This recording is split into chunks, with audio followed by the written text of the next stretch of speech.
Vous qui regardez cette vidéo, vous êtes pour la plupart français et êtes habitués et à vivre en démocratie et à la critiquer. Et vous êtes sûrement déjà demandé mais comment les dirigeants et le peuple allemand ont pu laisser les nazis arriver au pouvoir, pacifiquement, légalement, sans aucune résistance. Eh bien on va voir ça tout de suite. Alors évidemment, les mentalités sont très différentes entre les années 30 et maintenant. Néanmoins, je voudrais revenir aux différences fondamentales du rapport à la démocratie entre Français et Allemands. Et ces différences sont surtout dues au rapport à la Révolution française.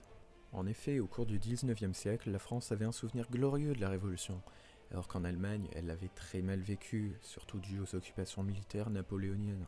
Le résultat a été un glissement petit à petit vers les idées qui sont combattues par les Lumières, l'occultisme et le nationalisme. Il va y avoir un grand mouvement à la fois artistique et philosophique qui est appelé le romantisme allemand, et qui est antirationnel.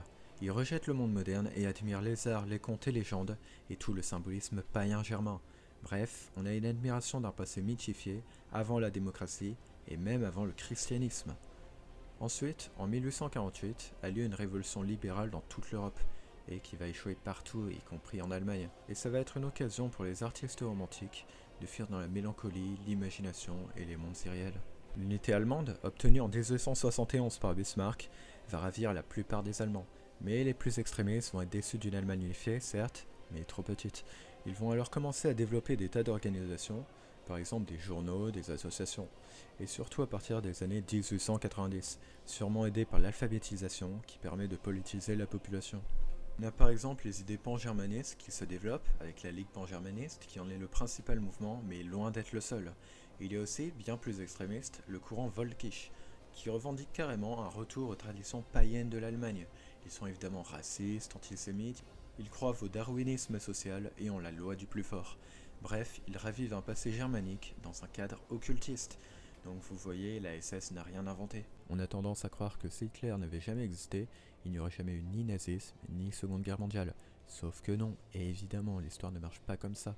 Et si Hitler n'était jamais venu au monde, un autre aurait sûrement pris sa place et rien ou presque n'aurait changé.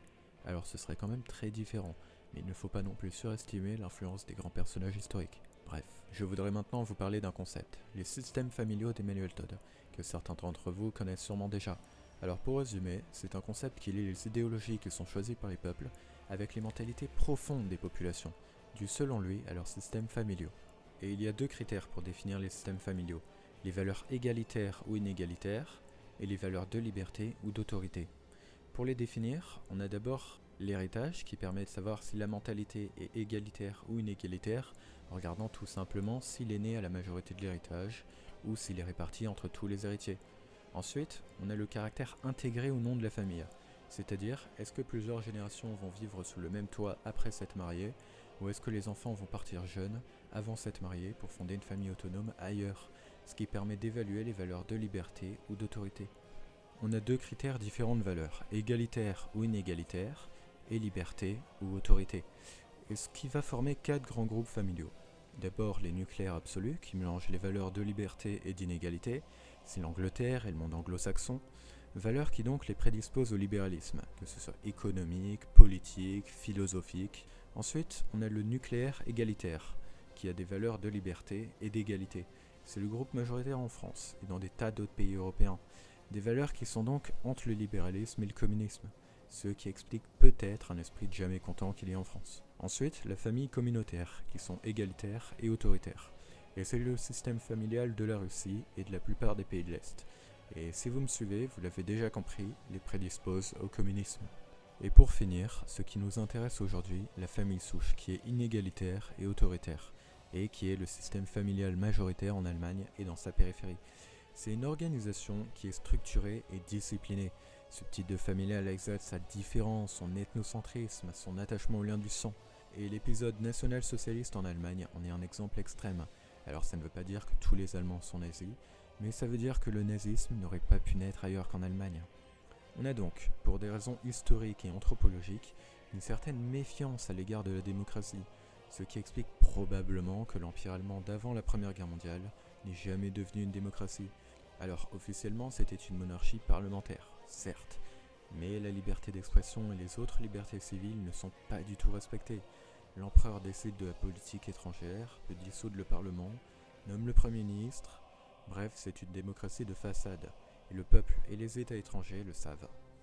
Cette situation frustre beaucoup le peuple germain. Juste avant la Première Guerre mondiale, les socialistes allemands sont le plus grand parti d'Europe. Alors, ils voteront les crédits de guerre et feront l'Union sacrée.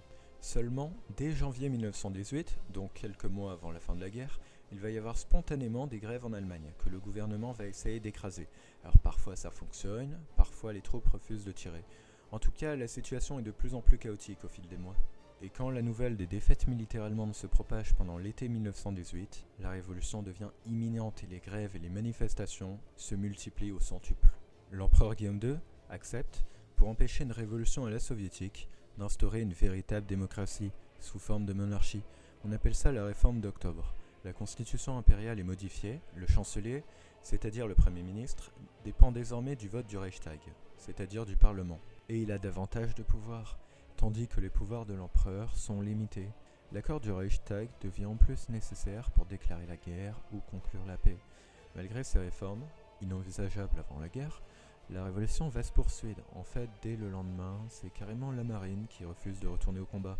Les marins occupent la ville de Kiel, créent des conseils d'ouvriers et de soldats et réclament l'abdication de Guillaume II. Le mouvement va même s'étendre aux grandes villes d'Allemagne et les ouvriers, menés généralement par des membres locaux du SPD, va occuper les villes pendant que les soldats vont laisser faire. À Munich, l'insurrection porte à sa présidence Kurt Eisner, qui proclame la République socialiste de Bavière. Le 9 novembre, l'insurrection atteint Berlin. Guillaume II va finalement comprendre que le recours à l'armée pour préserver l'Empire est impossible, car les soldats n'aspirent plus qu'à l'armistice. L'empereur va donc finir par s'incliner et accepte d'abdiquer le soir même du 9 novembre, et va confier le gouvernement à Friedrich Eber, leader de l'aile droite du SPD, qui signe immédiatement l'armistice avec les Alliés. Il fait en sorte d'arrêter la révolution et d'instaurer des élections pour une nouvelle Assemblée nationale, et tout ça dans le but d'ériger une démocratie représentative. Le lendemain même, le 10 novembre 1918, il signe un pacte avec les hauts dirigeants de l'armée pour réinstaurer l'ordre dans les villes allemandes. Ce pacte est considéré comme une trahison par la gauche et l'extrême gauche socialiste. Mais c'est sa politique de répression contre les ouvriers en grève qui va entraîner la rupture avec les Spartacus et l'USPD, deux factions plus à gauche du SPD. En janvier 1919, avec l'aide des corps francs, qui sont des volontaires venus de l'armée pour combattre les révolutionnaires et qui sont souvent d'extrême droite, son gouvernement va écraser la révolte Spartacus de Berlin, au cours de laquelle Rosa Luxembourg est assassiné. Le SPD restera au pouvoir jusqu'en juin 1920, où il ne fera que 20% lors de nouvelles élections. Alors quant à elle, les violences politiques vont durer de 1918 à 1923, avec un gros pic pendant l'année 1923. Par exemple, dans la nuit du 8 au 9 novembre 1923, un coup d'état nationaliste se déclenche à Munich, avec tout de même 2000 hommes. Et ce sera évidemment un fiasco, en même temps un coup d'état qui n'a pas lieu dans la capitale a quand même peu de chances de réussir. Cet événement est celui qui a rendu célèbre le NSDAP et Adolf Hitler, qui, déprimant en prison, se rendra compte que cette nouvelle célébrité est une belle opportunité. En effet, bien qu'il dirigeait un parti de tout de même 55 000 membres, le parti était assez localisé en Bavière et l'époque vivait une effervescence politique incroyable. Des tas d'autres groupes d'extrême droite étaient plus importants que le NSDAP. Hitler est en prison pendant 13 mois entre novembre 23 et décembre 24, temps qu'il mettra à profit pour écrire Mein Kampf. Et c'est à ce moment-là que son parti va être interdit. De plus, ses membres sont divisés entre une aile plutôt bourgeoise avec Georg Strasser et Erich Ludendorff, qui vont former une coalition avec le Parti populaire allemand de la liberté pour pouvoir se présenter aux élections malgré l'interdiction, et une autre aile plutôt socialisante qui refuse tout compromis. En décembre 24, deux événements vont se produire en même temps, la libération d'Adolf Hitler et de nouvelles élections allemandes, dans lesquelles les nationaux-socialistes, sous étiquette du Parti populaire allemand, ne vont obtenir que 4 députés, ce qui délégitime Georg Strasser et Ludendorff, et qui va permettre à Hitler de reprendre la main sur le parti, ou du moins sur l'aile bourgeoise du mouvement. De plus, les ventes de Mein Kampf lui permettent de financer le parti et donc d'avoir un gros moyen de pression. L'aile socialiste est présente dans le nord-ouest de l'Allemagne, et Hitler, qui tient la direction officielle du parti, est surtout présent en Bavière. Pendant 4 ans, entre 1925 et 1928, Hitler va, à partir de la Bavière, développer le parti dans toute l'Allemagne. Ce qu'il fait, c'est qu'il envoie une équipe avec des fonds dirigée par un Gotelier dans la grande ville de la région qui est appelée un Go. Et cette équipe supervise des équipes plus petites dans les villes moyennes et leurs alentours, ce qu'on appelle un Kreis. Cette organisation est basée sur les territoires électoraux du Reich, le tout dans un contexte politique bien plus calme qu'avant 23 certes, mais à des années de la politique telle qu'on l'entend aujourd'hui. Chaque manifestation est l'occasion de bagarres entre les communistes, l'extrême droite et les policiers, et ça tourne souvent à l'émeute avec de nombreux morts. Grâce à la célébrité d'Hitler, due au coup d'État de 23, et grâce évidemment à ses talents d'orateur, Hitler va réussir à faire venir dans son parti les membres d'autres organisations d'extrême droite. Parti qui en plus est beaucoup plus organisé et discipliné que les autres, dont certains ressemblaient à des groupes de skins ne voulant que se battre et boire, quand d'autres ressemblaient à des associations patriotiques de joueurs de bowling. Maintenant, tous ces groupes sont réunis au sein d'une même organisation paramilitaire, hiérarchisée et disciplinée, et présente dans toutes les villes allemandes. Malgré ça, en mai 1928, quand va avoir lieu de nouvelles élections, le NSDAP ne va faire que 800 000 voix et 2,5%. Alors, ça peut paraître peu, certes, mais en fait, le plus gros du travail avait été fait. Le parti était présent dans toute l'Allemagne, il était connu de beaucoup d'Allemands, et les discours d'Hitler passaient à la radio, pendant que les bagarres entre communistes et nazis faisaient la une des journaux. Bref, le parti a maintenant le monopole de l'extrême droite, et il ne reste plus qu'une crise pour convaincre les masses d'Allemands peu politisés. Et vous savez comment ça a fini. Bon, on s'est concentré sur le NSDAP, mais pendant ces quelques années, que s'est-il passé globalement en Allemagne? Eh bien déjà, 21 gouvernements différents dirigeront l'Allemagne entre 1919 et 1933, c'est-à-dire en 14 ans. Cette instabilité vient du fait que la gauche frôle les 50% sans jamais y parvenir, tout en étant divisé entre le SPD et les communistes. On a aussi une grande différence entre le centre et la droite. Alors, en général, le centre préfère tout de même s'allier à la droite. Mais parfois il s'allie au SPD, c'est-à-dire la gauche modérée. Ce qui est arrivé en août 1923, le SPD va donc revenir au pouvoir. Ce gouvernement va alors financer des pensions, des allocations chômage, des assurances nationales, mettre en place la journée de 8 heures et une foule d'autres réformes socialisantes. Mais le coût de ces programmes est très élevé et pour les financer, les socialistes ne vont pas se contenter d'augmenter les impôts, mais vont carrément imprimer de la monnaie. Et énormément de monnaie, ce qui va provoquer la célèbre crise d'hyperinflation de 1923. En juillet 1924, 4 marks, la monnaie allemande, valaient 1 dollar. En novembre 1923, 1 dollar valait 4000 milliards de marks. Alors les violences politiques ne s'étaient jamais arrêtées entre 1918 et 1923, certes, mais en 1923, c'en est vraiment l'apogée, dû évidemment à cette crise. C'était par exemple cette année qu'a lieu le coup d'État d'Adolf Hitler à Munich, mais ce n'était à l'époque qu'un épiphénomène de 2000 hommes occupant une ville de province.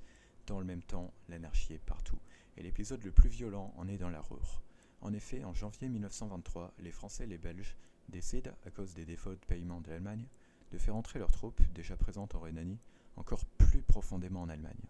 Cette région, privée du minimum d'ordre de l'État allemand, sombrera dans une véritable guerre civile, avec des dizaines de milliers d'hommes dans chaque camp, entre communistes et corps francs. Finalement, les Français laisseront l'armée allemande écraser les insurgés et signeront le plan Dawes, qui aménage les versements dus par l'Allemagne, qui sont désormais calculés à partir des performances économiques de la République de Weimar. À partir de ça, l'économie allemande recommence doucement à progresser, bien que c'est au prix de dettes massives contractées auprès des Américains, qui permet à la fois de payer les réparations de guerre et de relancer l'économie. Tout se passa bien jusqu'à la fin 1928, quand le pays commence à être affecté par la crise mondiale qui arrive. Il se trouve que par hasard, quelques mois avant, le 28 juin 1928, le SPD est revenu au pouvoir. Comment vont-ils se comporter face à cette crise, à la montée des extrêmes? Comment vont-ils partager le pouvoir avec un président de droite? Eh bien, cette vidéo est en 2 parties. Si vous voulez voir la suite, je vous encourage à vous abonner et à activer la cloche. Si vous êtes encore présent à ce moment de la vidéo, c'est bien que ça vous intéresse au moins un peu. Et mes vidéos sortant tous les 2 ou 3 mois, vous ne devriez pas être harcelé de notifications. Vous pouvez aussi vous abonner par soutien, ces vidéos me prennent malgré tout beaucoup de temps et tout ce travail est évidemment bénévole. Que dire d'autre?